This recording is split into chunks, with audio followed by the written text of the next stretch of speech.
Good morning students. మనము నిన్న క్లాస్లో వర్గ బహుపది యొక్క గుణకాలకు శూన్యాలకు మధ్య గల సంబంధం తెలుసుకున్నాము. ఇప్పుడు క్లాస్లో ఘన బహుపది యొక్క శూన్యాలకు గుణకాలకు మధ్య సంబంధం. ఇక ఘన బహుపది యొక్క శూన్యాలకు గుణకాలకు మధ్య గల సంబంధం ఏందో చూద్దాం. అయితే ఘన బహుపది యొక్క సాధారణ రూపం ఏంది? A X cube plus B X square plus CX plus D. A X cube plus B X square plus CX plus D.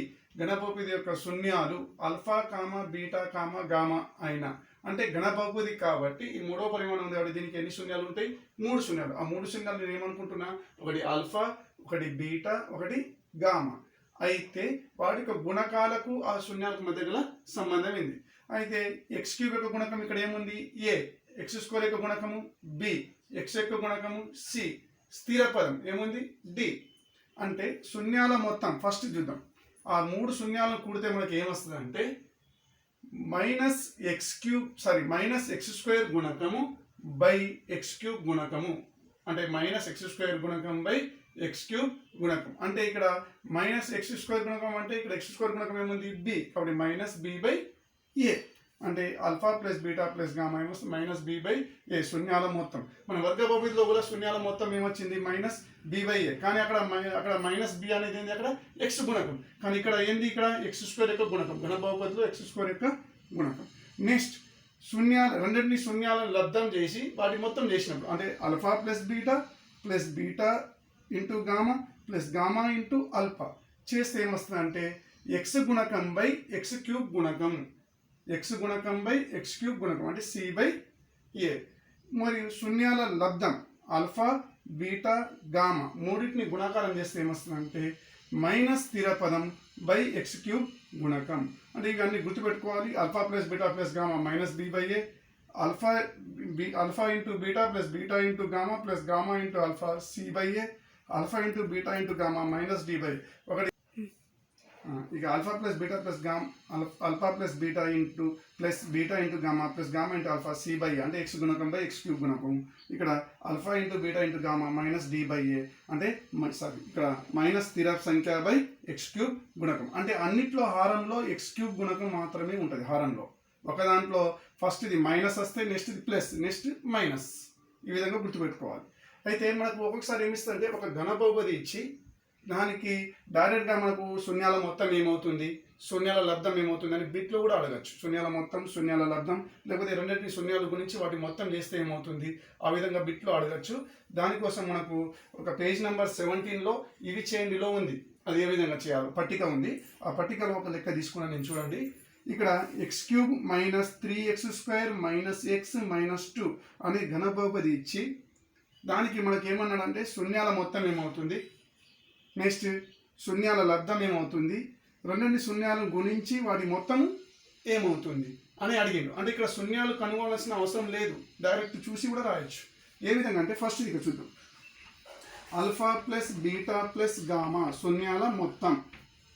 Alpha plus beta plus gamma శూన్యాల మొత్తము. అంటే ఈ శూన్యాల మొత్తం మనకి ఏముంది? Minus B by a. Minus B by ఏ అంటే ఫస్ట్ ఇది ఏంది? A x cube plus b x square plus CX plus d. ఈ విధంగా అనుకోవాలి. అనుకుంటే మనకు మైనస్ బి బై ఏ అని తెలుసు. మైనస్ బి బై ఏ అంటే ఇక్కడ బి ఎక్స్ స్క్వేర్ యొక్క గుణకము బి.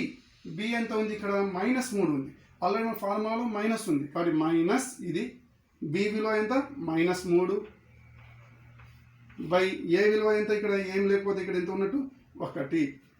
కాబట్టి ఎంత? ఇది minus into minus plus 3 by 1 అంటే 3. అంటే ఆల్ఫా ప్లస్ అంటే డైరెక్ట్ ఒక ఘన బహుపది చూడంగానే శూన్యాల మొత్తం ఎంత అవుతుందంటే 3 అవుతుందని చెప్పచ్చు.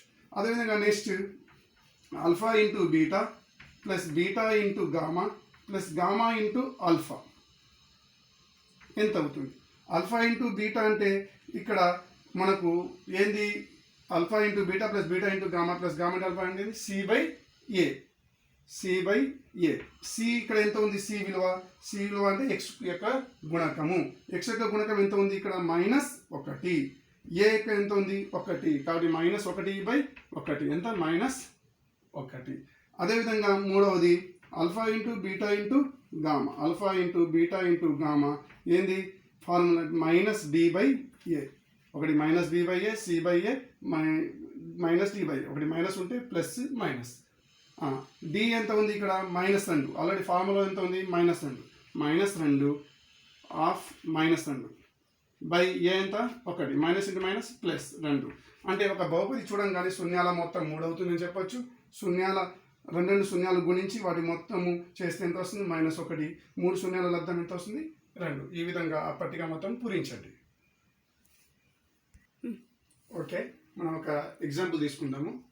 ఇక్కడ ఒక లెక్క ఏమి ఇచ్చిందంటే P(x) = 3x³ - 5x² - 11x - 3 యొక్క శూన్యాలు 3, -1 మరియు -1/3 అగునని చూపి శూన్యాలకు గుణకాలకు మధ్య సంబంధాన్ని సరిచూడండి. అంటే మనకు ఒక ఘన బహుపది యొక్క 3 శూన్యాలు ఇచ్చేసిండు. ఆ శూన్యాలు దీనికి ఈ ఘన బహుపది యొక్క శూన్యాలు అవుతాయో లేదో సరిచూడాలి. సరిచూసిన తర్వాత శూన్యాలకు గుణకాలకు మధ్య సంబంధాన్ని రాబట్టాలి. మనం ఏ విధంగా చూద్దాం. సరిచూసినట్టు ఏం లేదు, ఎక్స్ ఉన్న చోట ఇచ్చిన శూన్యాలు ప్రదర్శించాలి. అది ఒకవేళ 0 వస్తే దానికి శూన్యం విలువ అవుతుంది, లేకపోతే కాదు.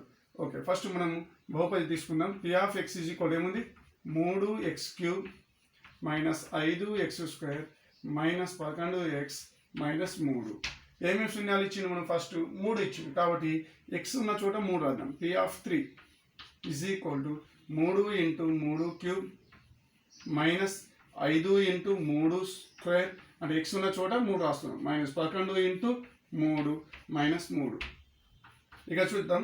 3³ అంటే 3 × 3 = 9, 9 × 27 ఇంటూ 3, 27 × 81. 3³ నెక్స్ట్ ఇక్కడ 3² అంటే 3 × 3, 3 × 3 అంటే 9, 9 × 5 45 -11 × 33 -3. ఓకే, ధన సంఖ్య ఇది ఒకటి మాత్రమే ఉంది 81. రుణ సంఖ్యలు 3 ఉన్నాయి కాబట్టి మూడింటిని కూడుద్దాం. ఇక్కడ కూడితే ఇక్కడ 3 33 + 3 36. లేకపోతే లాస్ట్ ఒకటిలో స్థానం చూడండి. 3 + 3 6, 6 + 5 11. చేతన 1. ఇక్కడ 4 + 4 81. 81లోకి వెళ్ళి 81 తీస్తే 0. అంటే P(3) = మనకేమొచ్చింది? 0. కాబట్టి 3 అనేది దీనికి 0 విలువ అవుతుంది. నెక్స్ట్ ఇదే విధంగా P ఎంత ఇచ్చిండు? -1 ఇచ్చిండు. -1 ప్రదర్శిద్దాం. x ఉన్న చోట -1 రాస్తే 3 × -1³ - 5 × -1² - 11 × -1 -3. ఇక్కడ 3 × -1³ అంటే -1 × -1 × -1 మనకు వచ్చేది లాస్ట్కు -1.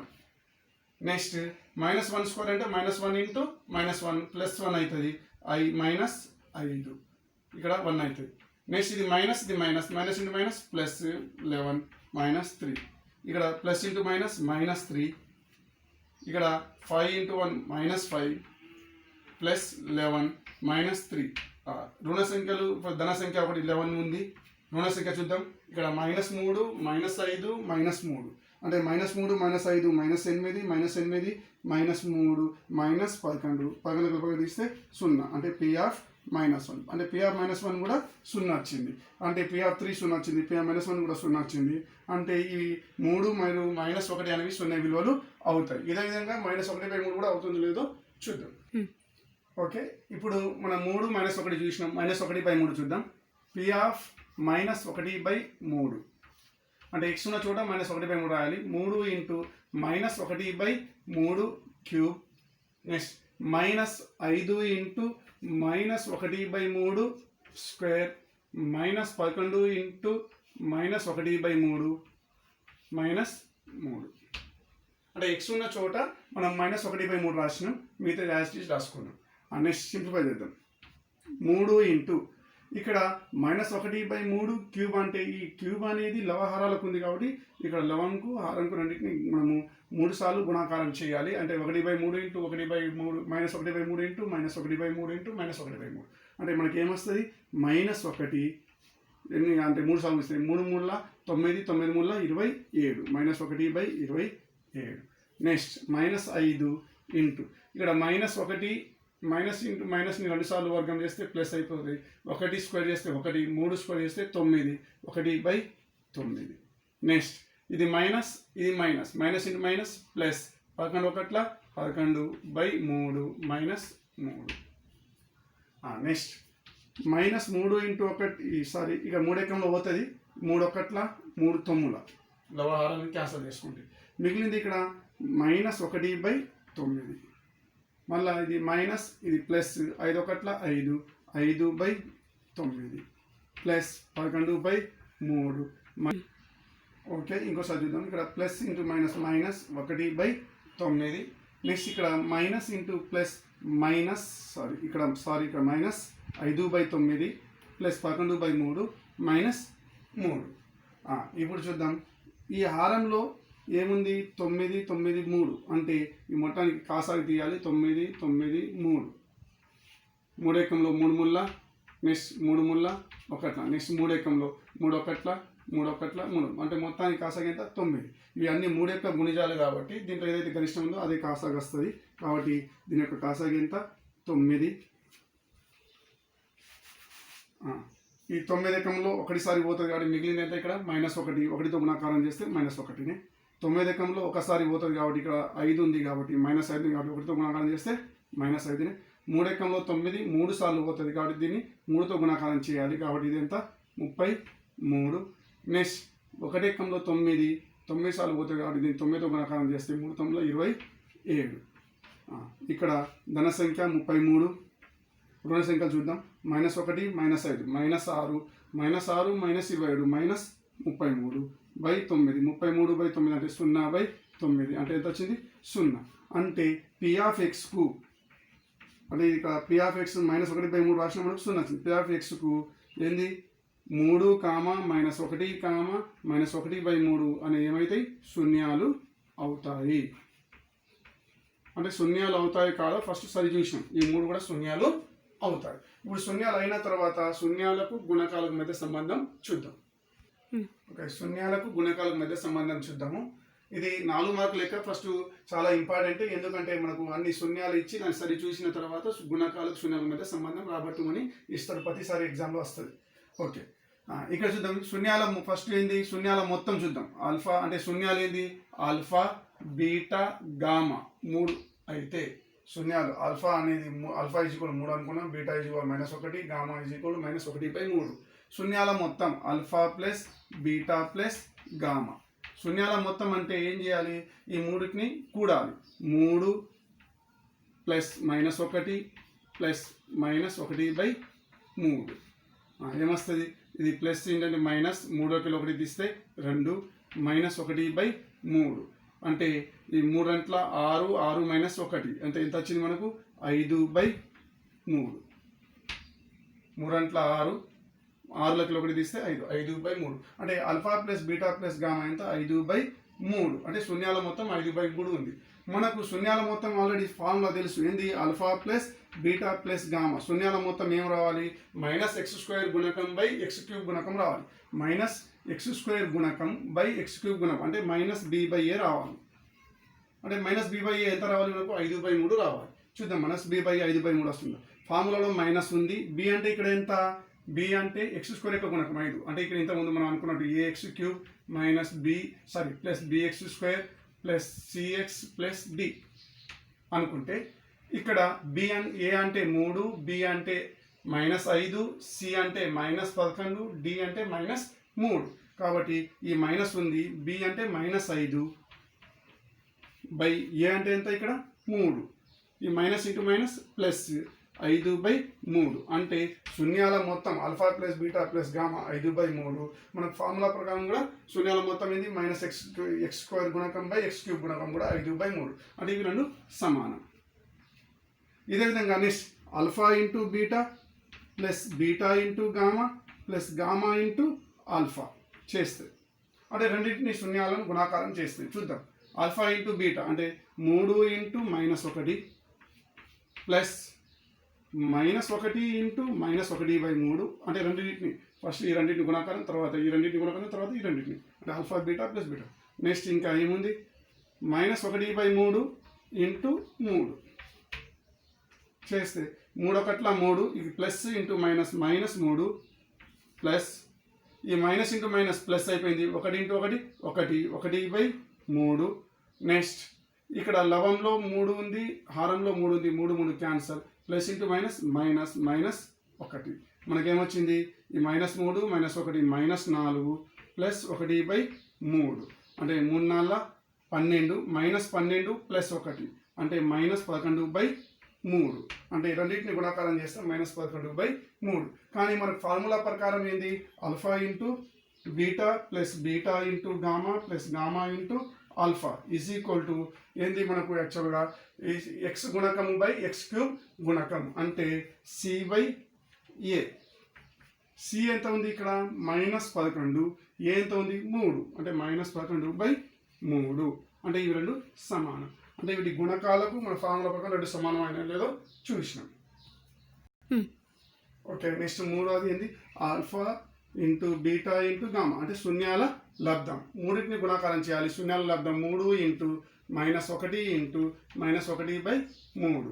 ఇక్కడ plus into minus minus minus into minus plus.